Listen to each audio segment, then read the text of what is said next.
제가 강의를 빨리 끝내야 밥을 빨리 먹을 수 있습니다. 저도 최대한 협조할 테니까 여러분들도 중간중간 궁금한 것도 있고 듣다 보면 말도 안 되는 소리 하는 것도 있고 그렇더라도 원활한 식사를 위해서 그냥 저놈이 그런 소리 하겠거니 하고 넘어가 주시는 게 좋을 것 같기도 하고 그렇습니다. 예. 오늘 제가 준비한 주제는 뭐 저는 전문성도 없고 아무것도 모르기 때문에 그냥 요즘 저의 고민인 성공적인 투자는 행운인가 과학인가 도대체 무엇인가에 대한 저의 몇 가지 생각들을 정리해 봤는데 그냥 편안하게 밥 들어오기 전에 그냥 듣는다고 생각하시고 아주 편안한 자세로 그냥 들으시면 되겠습니다. 투자는 행운인 것 같으세요? 과학인 것 같으세요? 예. 만약 과학이라면 말도 안 되는 일이 많이 벌어지고 있겠죠. 예, 공부 많이 하신 분들의 투자 성적은 좋아야 되는데 제가 관찰한 바에 따르면 반비례에 가깝습니다. 아는 게 많을수록 투자를 잘하지 못한다는 것은 제가 주변에서 많이 봅니다. 생각이 많으면 투자를 못하는 것 같은데 이게 중요한 건요. 생각이 많을수록 투자를 못하는 건 앞으로도 점점 더 심해질 것 같고 왜 그런지에 대한 내용도 잠시 후에 설명을 해드릴 거예요. 실제로 투자가 과학이 아니라는 거를 혹은 과학인지 아닌지를 확인하려는 걸 월스트리트 저널에서 실험을 해본 적이 있어요. 그 주식 투자 전문가들한테 투자하기 좋은 종목을 뽑아달라고 하고 또 같은 날 같은 시간에 편집국 기자들 중에 가위바위보에서 진 사람 몇 명이 다트를 던져서 저기 딱 던져서 맞춘 그 종목을 그냥 투자하고 이렇게 해서 6개월 묻어놓은 다음에 투자 수익률을 비교해 봤더니 전문가들께 조금 낮기는 한데 조금 거의 차이 없었고 그거를 한 1년이나 2년 묻어뒀다고 계산하면 오히려 다트가 낫더라라는 결과가 나왔답니다. 예상하시다시피 과학은 아니라는 건데요. 그럼 행운의 결과냐? 뭐 그럴 가능성이 매우 높은데 우리가 알고 있는 유명한 투자자들 요 작은 사진이라 보이지 않으실 텐데 뭐 워런 버핏도 있고 피터 린치도 있고 다 있습니다. 이제 이 그래프는 뭐냐면 이분들이 사회생활을 시작할 때 시점이 언젠지에 따라서 요 분들의 사진을 거기다 갖다 붙여놓은 건데요. 행운의 결과라면 행운아들의 분포는 균질해야 할 겁니다. 그죠? 마치 로또 당첨자가 나오는 횟수가 불경기 때나 호경기 때나 뭐 민주당이 정권 잡았을 때나 공화당이 잡았을 때나 비슷하게 나와야 되는 것처럼 행운의 결과라면 비슷하게 나와야 되는데 이게 비슷하지도 않아요. 무슨 얘기냐면 행운아들조차 특정 시기에 몰려 있다는 거예요. 분석을 해보니까 그냥 이분들이 사회생활을 시작하고 나서 그 이후에 약 30년 동안 주가가 많이 올랐으면 이분들도 많이 먹었고요. 사회생활을 시작했는데 그 이후에 주가가 많이 안 오른 때에 하필이면 운 나쁜 시기에 사회생활을 시작해서 뭐 투자 전문가로 활동하셨다면 그냥 수익률이 안 좋은 거예요. 그러니까 이분들도 그냥 꽤 운이었던 겁니다. 그러니까 우리가 알고 있는 많은 훌륭한 투자자들이 훌륭한 투자를 한 게 아니라 주가가 오르는 시기에 운 좋게 사회생활을 시작해서 거기에 트렌드에 잘 탔다라는 거죠. 하나의 예를 들어드리면 베리 아이켄그린 뭐 어떤 다양한 투자자들 중에 유명한 이분은 대충 한번 보니까 이분이 사회생활을 시작하고 난 다음에 대략 한 30년 동안 S&P 500이 연평균 한 19% 정도로 올라줬더군요. 그러니까 이분은 무슨 얘기냐면 이분은 사회생활 시작하고 나서 굳이 머리 아프게 고민하지 않고 S&P에만 묻어놨어도 연평균 19%를 먹었다는 뜻입니다. 그러니까 운이 얼마나 좋아요. 물론 그러나 이제 이분은 19%에 그치지 않고 한 30년 동안 연평균 한 30% 정도의 수익률을 계속 올리면서 잘 하시긴 했으나 그게 이제 다 그런 것이다라는 거고요. 그래서 결국은 운 좋은 시기에 투자해야 된다는 거고 운 좋은 시기에 투자해야 된다고 하면 요즘 같은 데 코스피에 투자하고 있으면 운 좋은 시기 아닙니까? 근데 요즘도 먹는 분들이 있고 못 먹는 분들이 있고 막 난리가 나고 있잖아요. 그럼 요즘 같은 운 좋은 시기에도 먹는 분들과 못 먹는 분들은 뭐에서 차이가 나냐? 저의 결론은 얼마나 푹 과감하게 자신 있게 담궈 놓느냐 아니냐 그냥 거기서 결론이 나고 있는 것 같습니다. 듣고 나니까 당연히 당연한 소리를 하고 있는 건데 무슨 얘기냐면 이게 리스크가 뭘까? 혹시라도 고점이 아닐까? 진짜 오르는 건 맞는가? 뭐 반도체 수요에는 뭐 문제가 없는가? 이제 이런저런 고민을 많이 하면서 머뭇머뭇할수록 수익률은 계속 줄어들고 난 잘못 모르겠는데 일단 담아두고 보자라고 과감할수록 이제 계속 돈을 많이 버는 이제 이런 상황이 벌어지고 있다는 거예요. 왜 그런지를 잠시 후에 설명을 해드리겠습니다. 근데 가만 한번 보니까 이 그래프, 요 사진을 한번 보세요. 이게 인류 역사상 가장 위대하고 중요했던 투자자들을 인류 역사상 여기 영어가 그렇잖아요, 그죠? Most important investors of all time.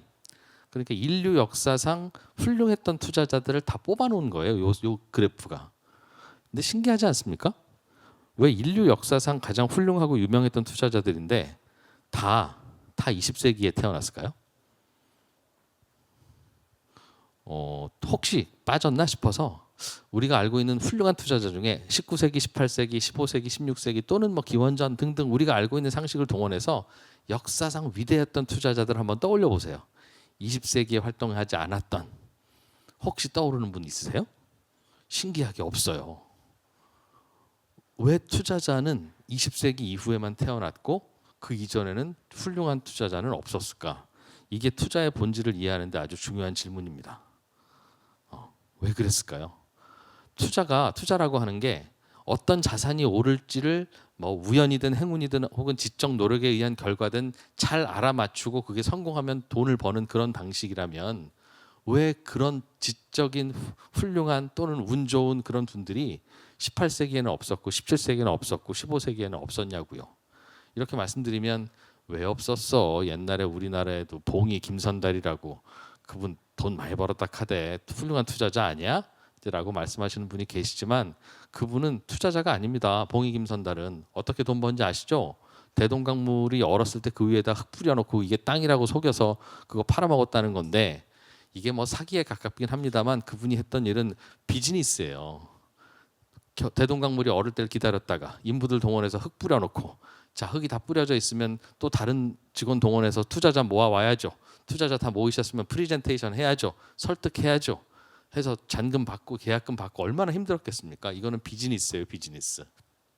투자자들은 워렌 버핏처럼 아침에 일어나서 그냥 신문이나 보다가 동네 산책하다가 햄버거나 사 먹고 다시 집에 와서 책이나 들적이다가 오늘은 별거 없네 하고 잠을 자는 그런 일이 365일 계속 되는데도 떼돈을 벌고 있는 사람을 투자자라고 부르는데 그런 투자자들은 20세기 이후에만 존재하더라라는 겁니다. 왜 그러냐면 투자라고 하는 게 본질이 이런 거기 때문에 그래요. 잘 들어보세요. 우리가 20세기 이전에도 비즈니스라고 하는 게 있고 경제 활동이라고 하는 게 있었는데 다 고만고만한 비즈니스였어요. 그러다 보니까 떼돈을 많이 버는 비즈니스도 존재하지 않았습니다. 그렇지 않겠어요? 기껏해야 가내수공업인데 돈을 벌어봐야 지가 얼마나 벌어요. 그러니까 내가 돈을 벌었어도 또 버는 돈을 쓰고 하다 보면 그냥 다 거기서 고맙게 꼬물꼬물 돌아가는 그런 경제판이었다는 거예요. 20세기 이전에는 마치 왼쪽 아래 사진에서 그냥 배틀로 배 짜는 이런 비즈니스를 하다 보면 그 위에 있는 사진 고등학생들끼리 그냥 모여서 카드나 치고 노는 이런 상황. 밤새도록 쳐도 그놈이고 그냥 재밌기만 한데 누가 돈 따는 놈은 없고 이제 이런 상황이 벌어지는 게 19세기 이전까지의 우리 전 세계의 경제 시스템이었다면 20세기에 들어오면서 무슨 일이 벌어졌냐? 여러분도 많이 아시다시피 뭔가 거대한 장사를 하기에 아주 중요한 발견이 있었습니다. 뭐 모터도 그 무렵에 발명돼서 쓰기 시작했고 특히 석유를 엔진으로 돌리기 시작하는 그러니까 석유의 개발이라고 하는 게 그게 뭐 석탄하고 비슷한 거 아니야라고 생각하시지만 아직도 석유가 그냥 땅 속에 있고 우리 인류가 석유를 쓸 줄 모른다면 지금은 여전히 석탄을 쓰고 있었을 텐데 그러면 무슨 일이 벌어졌을까 상상해 보면요. 아유 석탄 연기 매캐하고 힘들어 이게 아니라 석탄으로 증기기관을 돌린다는 거는요.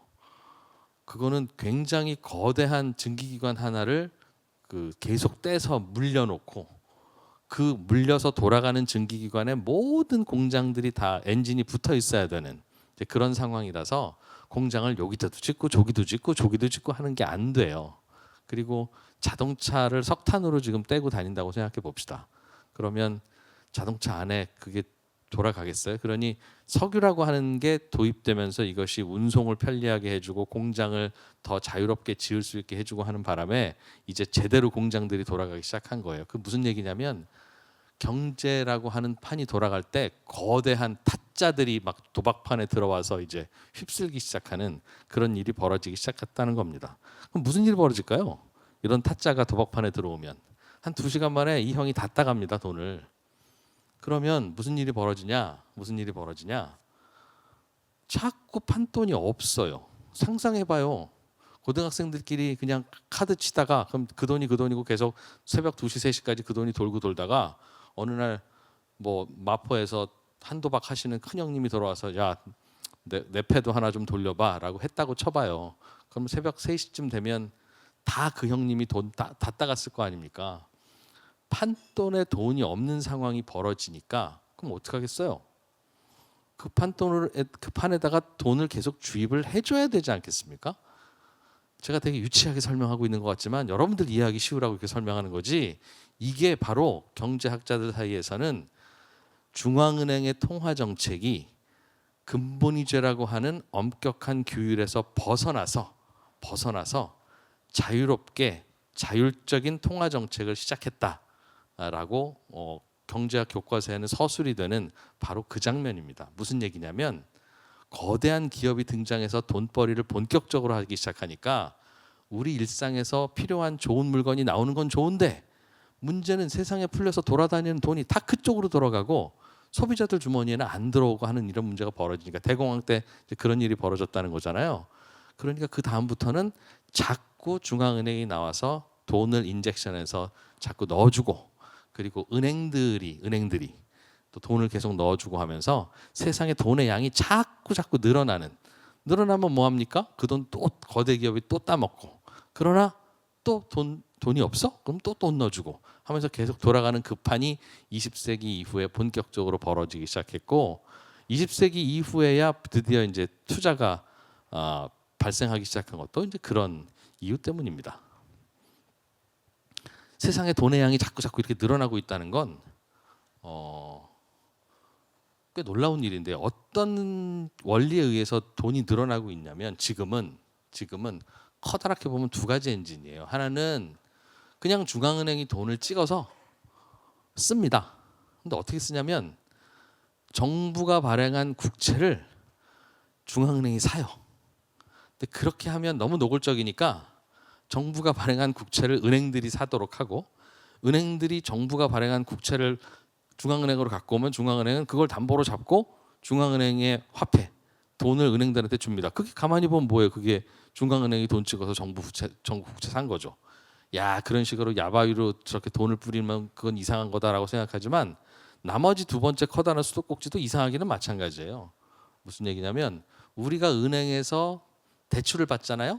대출을 받으면 우리는 어떻게 교육을 받고 우리는 어떻게 상식적으로 보통은 이해하고 있냐면, 이거 다른 사람이 예금한 돈 내가 대출 받아서 쓰는 거야 라고 생각을 하시기 쉬운데, 만약 어떤 사람이 예금해 준 돈을 내가 대출 받아서 쓰는 거다 라고만 생각하면 세상의 돈은 양은 항상 일정할 거예요. 그죠? 항상 일정할 거고, 어떤 일이 벌어지냐면 내가 예금을 월요일 날 했다가 화요일 날 내 돈을 누가 대출을 받아갔는데 내가 수요일 날 그 은행에 가서 예금 찾으러 가면 그 은행은 깜짝 놀라야 됩니다. 아유, 수요일 날 오실 줄 모르고 화요일 날 우리가 대출 다 해줬는데, 잠깐만요 고객님, 화요일 날 대출 받아가신 분한테 지금 돈 갖고 오실 수 있는지 잠깐 여쭤볼게요. 차 한잔하고 계세요? 라는 이야기를 우리는 들어야 되는데 그럴 일이 없잖아요. 은행이기 때문에 가능한 거라고요. 러시앤캐시 같은 대부업체에 가면 그런 일이 실제로 벌어집니다. 러시앤캐시는 어떻게 돌아가요? 그 비즈니스가 회장님 개인 돈으로 사람들한테 빌려주는 거예요. 그래서 러시앤캐시 같은 곳은 회장님이 매월 초에 옛다 500억 원, 자 이걸로 이번 달 영업해라고 줍니다. 그리고 나면 그거를 막 이제 대부업 그 직원들이 열심히 대출을 해주는데 어느 날 그달 뭐 6일쯤 돼서 회장님이 헐레벌떡 들어오셔서 야, 월초에 내가 줬던 500억 이거 내가 급히 필요한데 다시 좀 돌려줄래라고 하면 진짜 러시앤캐시에서는 직원들이 깜짝 놀라요. 진짜 필요하세요? 어후, 그럼 저희가 돈 빌려간 분들한테 빨리 다시 돌려줄 수 있는지 전화 좀 일단 해볼게요라는 일이 벌어진다고요. 무슨 얘기냐면 은행을 통해서 새로운 돈이 나오고 있다는 뜻인데, 즉 은행은 예금을 누군가가 해서 그 돈을 대출해 주는 게 아니라 예금은 예금대로 받고 대출은 그냥 대출대로 해주는 거예요. 어떻게 예금 받은 돈이 없는데 대출을 해주냐? 원리를 말씀드리면 은행 가서 대출을 해보시면 아는데, 받아보시면 아는데, 은행에서 예를 들면 5억 원을 대출을 받잖아요. 대출을 받으면 그 돈을 만 원짜리 500장으로 만 원짜리 5만 장이지. 만 원짜리 5만 장으로 주는 게 아니라 그 은행 통장을 새로 만들든 그 은행 통장을 하나 개설하든 혹은 그 은행 통장이 있으면 그 통장 주세요 하든 해서 거기에 5억 원이라고 찍어서 나한테 줍니다. 무슨 얘기냐면 내가 5억 원 대출을 받는 순간 내 통장에 5억 원짜리 예금이 생기는 거고, 은행 입장에서 보면 손님이 5억 대출 받아가는 순간 5억 예금도 하시는 거예요. 그러니까 예금과 대출은 항상 균형을 이루죠. 그러나 그 5억 원은 세상에 없던 돈 5억 원이 태어나는 겁니다. 즉 무슨 얘기냐면 이게 우리는 예금자의 돈을 대출 받아간 사람한테 축구공처럼 패스해 주는 걸로 이해를 하는데, 그게 아니라 실제로는 예금자가 갖고 있는 축구공을 누군가한테 주면 예금자 발밑에는 그대로 축구공이 그대로 있고 또 축구공 하나가 생겨서 저 사람한테 가는 거예요. 이게 이상한 것 같지만 마치 이렇게 생각하시면 좋습니다. 어느 날 축구 경기를 하다가 잘못해서 공을 하나 더 그라운드에 집어넣어 줬는데, 그러니까 되게 헷갈렸겠죠. 그런데 축구 경기를 해보니까 되게 재밌는 거예요. 생각해 보세요. 축구공이 2개나 3개를 가지고 축구를 한다고 생각해 보십시오. 골키퍼는 아주 미쳐버릴 것 같겠으나 축구가 얼마나 재밌겠어요. 막 여기서 골 터지고 저기서 골 터지고. 아마 그런 룰 만들어도 재밌을걸요. 마치 인류가 은행을 통해서 돈의 양을 늘리는 그런 순간은 마치 우연히 실수로 운동장에다 공 하나를 던져줬더니 어라? 이게 되게 재밌어지네? 라고 하는 걸 발견한 거하고 똑같아요. 은행이라고 하는 그런 구조를 통해서 새롭게 이제 돈이라고 하는 게 늘어났더니 이거 좀 반칙이고 이상하긴 한데 세상에 돈의 양이 자꾸 늘어나다 보니까 경제 활동이 아주 편안해지고 돈 부족한 사람 없고 여기저기서 돈이 계속 유입이 되니까 그러는 거죠. 실제로 정말이냐? 정말입니다. 왼쪽에 있는 건 상평통보인데 저건 우리나라에서 120년간 사용됐어요. 오른쪽에 있는 건 500원짜리 100원짜리 지폐입니다. 여기 있는 분 중에 혹시 이 500원짜리나 100원짜리 지폐가 내 주머니에 실제로 들어와 본 적이 있었던 분 있으십니까? 저는 500원짜리 지폐를 본 적이 있어요. 저런 게 있었다고요, 진짜. 근데 저게 500원짜리 지폐는 딱 10년간 사용됐어요. 1962년에 500원짜리 지폐가 태어났을 때는 최고 고액권이었습니다. 그런데 1972년에 사라질 때는 500원짜리를 뭘 지폐로 만들어, 동전으로 그냥 쓰지. 돈 가치가 낮아졌기 때문에 없어진 거예요.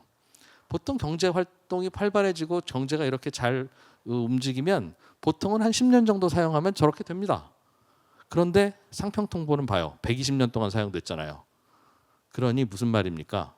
저 120년 동안에는 물가 상승이라는 것도 별로 없었고 통화량 증가라는 것도 별로 없었고 있었다는 증거입니다. 그러니까 최근 들어서야 이렇게 돈의 양이 점점 늘어났다는 거죠.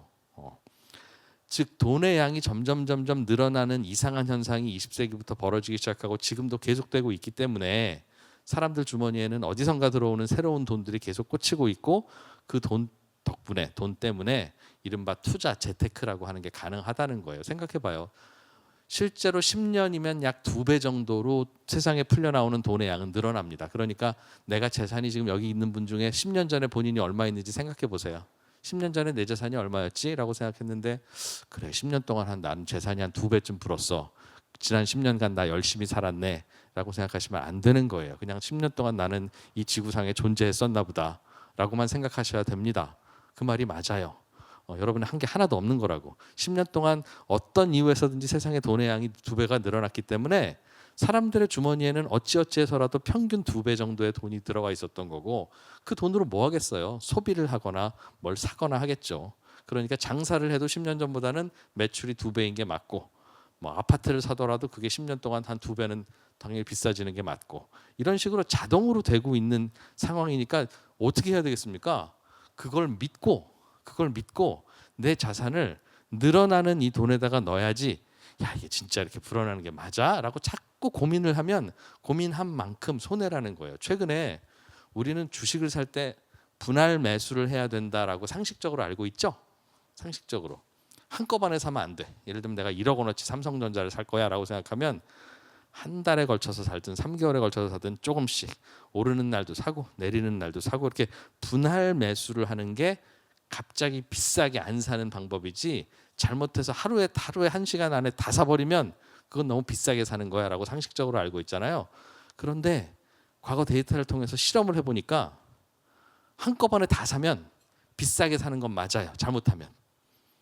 그러나 한꺼번에 다 사는 게 차라리 낫지.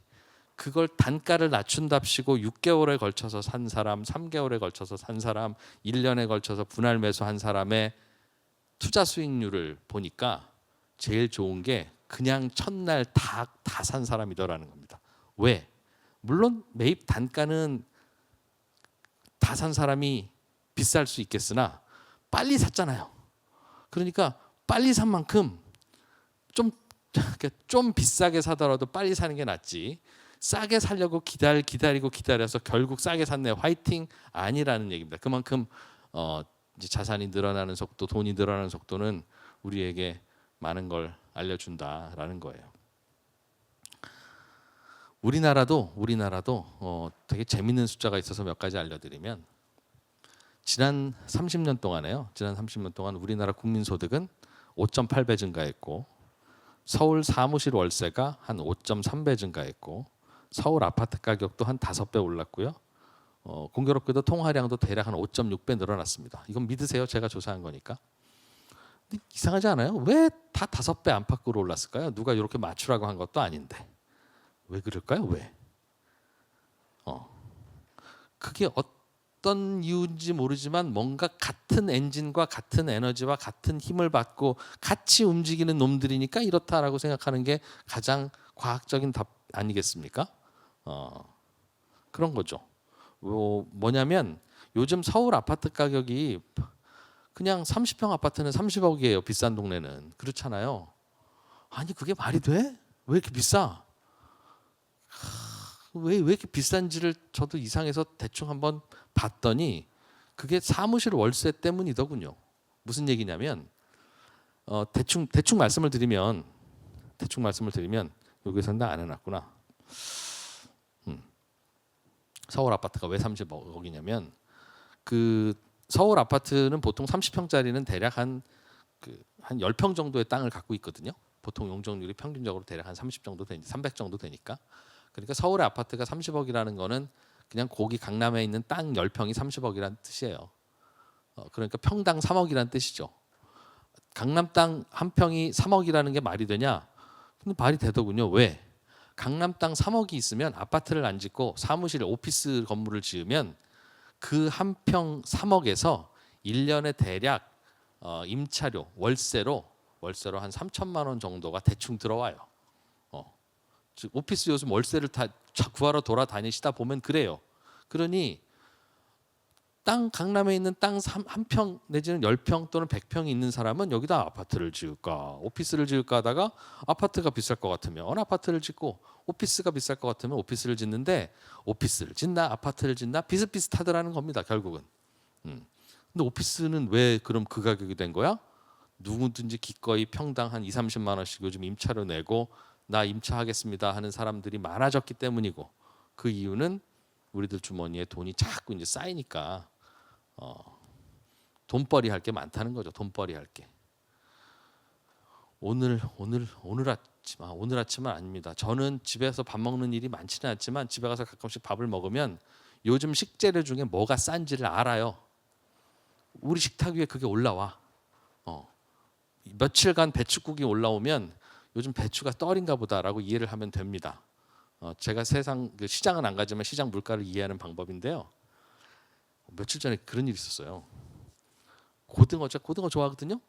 고등어 구이가 올라왔는데 뭐 발라 먹을 것도 없어. 가시도 없고. 야, 누가 가시를 다 발라서 구웠어? 그랬더니 아니래요. 뭐 CJ에서 뭐 나왔는데 그냥 가시가 다 발라서 다 구워 있고 전자레인지에 땡해서 한 1분만 돌리면 구운 고등어가 된대요. 그래서 얼마야? 라고 봐서 계산을 해봤어요. 제가 시장에 가서 고등어를 한 마리를 사서 토막 내서 구우면 단가가 얼마인데 이거 한 마리 얼마인가 봤더니 무려 8배가 비싸더군요. 기분 안 좋지 않겠습니까? 난 뼈 빠지게 지금 정경련에 와서 지금 이 강의 한답시고 여러분도 나를 집중하지 않고 나도 배고파 죽겠는 이 상황에서 지금 강의하고 있고 이렇게 버는 돈으로 집에다 갖다 주면 8배, 9배가 비싼 고등어를 먹고 있으니 무슨 얘기냐면 옛날에는 그런 고등어를 만들어 팔면 안 팔렸다고요. 근데 요즘엔 시장 고등어가 오히려 안 팔리고 그렇게 팔려요. 이유가 뭐 왜 9배 비싼 고등어가 팔려요? 내 주머니에 돈이 그렇게 많이 꽂혀 있기 때문에 그래요. 냉정하게 말하면. 그러니 요즘 청년들은 기성세대들에게 여러분들은 세상 좋은 세상 태어나서 그냥 월급 한 2, 3년 모으면 집을 살 수 있었는데 우리는 월급을 2, 30년 모아도 집을 못 사요. 맞는 말이지만 기성세대인 분들이 그들에게 할 수 있는 반론은 야, 우리는 그 당시에 돈을 벌려면 직접 배를 타고 바다에 나가서 고등어를 잡아오는 거 말고는 고등어로 돈 버는 방법이 하나밖에 없었는데 요즘엔 니네처럼 머리만 조금만 쓰면 그냥 전자레인지에 땡 해서 뭐 만들 수 있는 고등어 발명하면 이거 9배 비싸게 팔아도 팔리는 세상에 너희들은 살잖냐. 그러니까 너희들은 머리를 조금만 쓰면 돈을 그냥 쉽게 버는 세상에 9배 쉽게 버는 세상에 살고 있는 거야. 직접 그렇게 얘기하지는 마시고요. 속으로. 그렇게 세상이 바뀌어 있다라는 뜻입니다. 그래서 투자라고 하는 건 결론을 내려드리면 20세기 들어서 시작된 묘한 현상 때문에 돈의 양이 점점 늘어나고 이거는 확실하다는 거예요. 확실하다.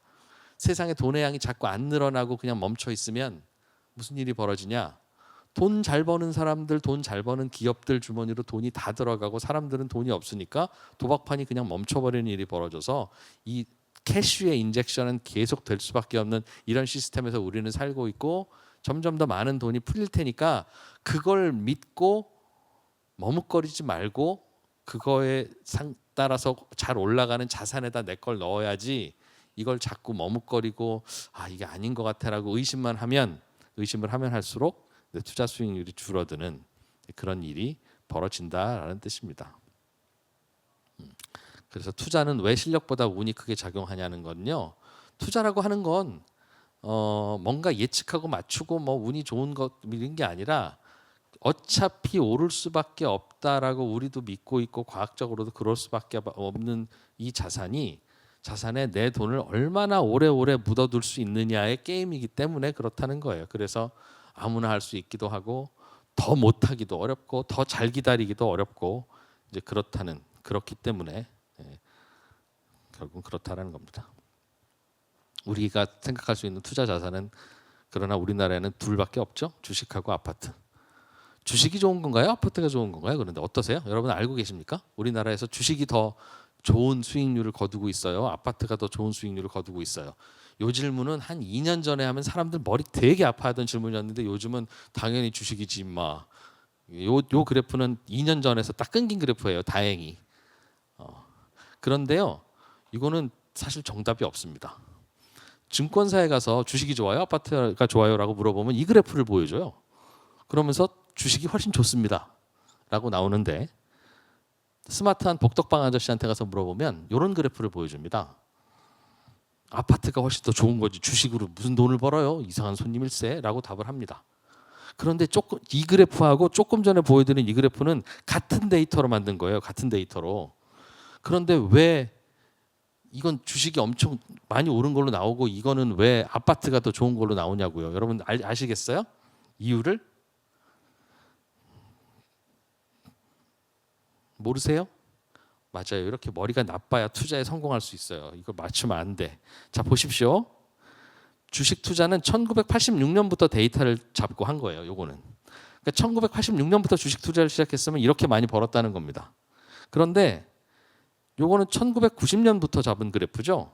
그러니까 1990년에 주식을 샀으면 주식은 뭐 말도 안 되고 비참한 자산이고 아파트가 최고야가 나온다는 겁니다. 왜 이런 일이 벌어졌을까? 그러니까 주식이 좋아요, 아파트가 좋아요, 금이 좋아요, 비트코인이 좋아요, 이런 질문은 바보 같은 질문이에요. 어떤 구간을 자르느냐에 따라서 다 다르게 나오니까. 그런데 봐요. 이게 밥보다 더 중요한 거예요. 밥은 내일도 먹을 수 있잖아요. 좀 기다려 봐요. 1986년부터 1990년 사이에 우리 주가가 한 5배 올랐어요. 내 그래프를 조금 잘못 그려서 그렇지. 그러니까 1990년에 주식에 투자했으면 꼭지 잡았으면 지금까지 난리 났다는 겁니다. 난리 났어요. 안 돼 이건. 그런데 1986년처럼 주가가 낮을 때 주식을 샀으면 너무 좋은 거라는 거예요. 주식은. 그러니까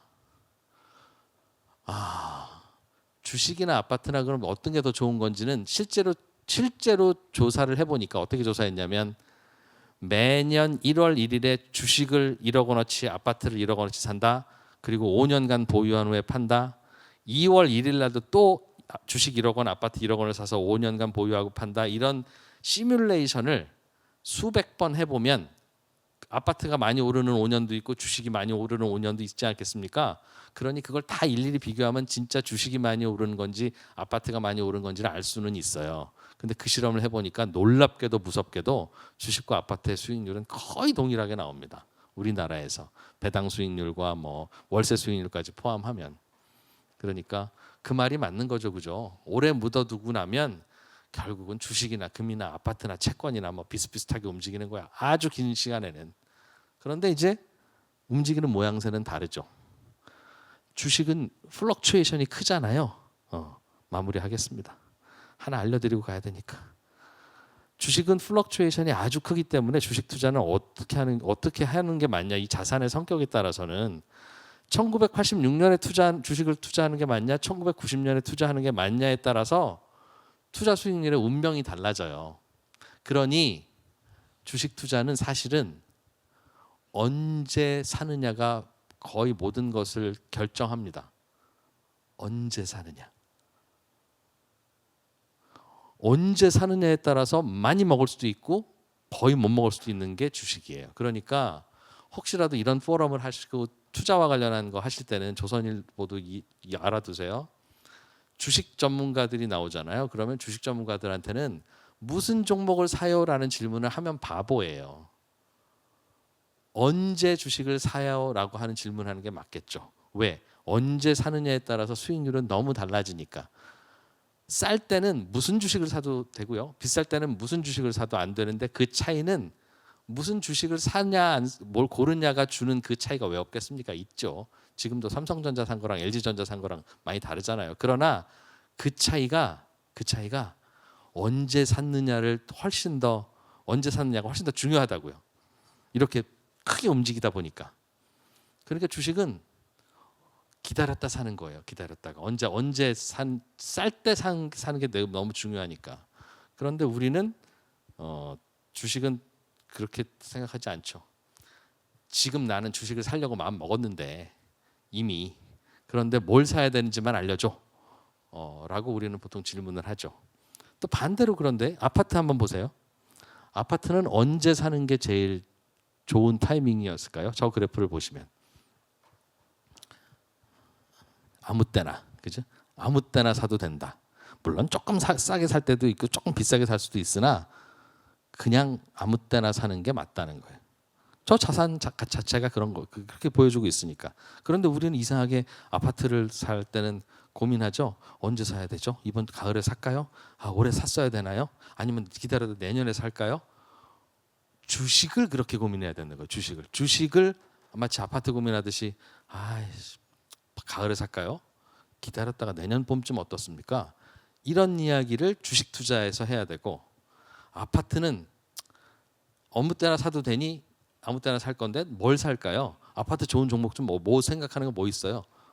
이렇게 물어봐야 되는데 그게 여기 맞죠. 그러나 우리는 전혀 이제 다르게 접근하고 있으니까 이제 매번 힘든 거죠. 그렇다는 거예요, 그죠? 준비한 내용이 뒤에 또 있는데 요거는 다음 기회에 제가 해드릴 거고요. 여러분들 점심 시간을 위해서 여기서 마무리하겠습니다.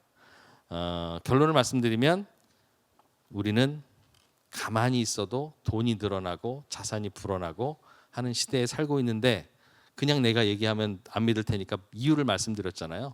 그렇지 않으면 판이 안 돌아가는 세상에서 살고 있기 때문에 어쩔 수 없는 거다라는 걸 믿고 가능하면 그 신념과 그 믿음이 강해서 그래 뭐 은행 예금보다는 이런 데에 묻어두자라고 하는 그런 용기를 먼저 내고 많이 오래 내는 사람이 오래 기다리는 사람이 재테크 수익이 많이 나는 그런 시대에 불행인지 행운인지 살고 있습니다라는 그 이야기를 전해 드렸습니다. 식사 맛있게 하시고 또 다음 기회에 좋은 날 뵙겠습니다. 고맙습니다.